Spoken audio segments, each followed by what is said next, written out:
And new at 5, Nueces County has issued a local disaster declaration due to the rain and flooding in several coastal parks in the Padre Island, Port A areas, now leading to the temporary closure of Access Road 4. Yeah, the office of the county judge issued that just this afternoon and says that the governor has placed state resources on standby to send where they may be needed.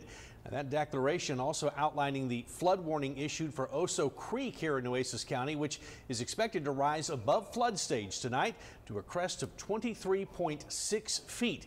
It'll likely remain at flood stage until early tomorrow morning.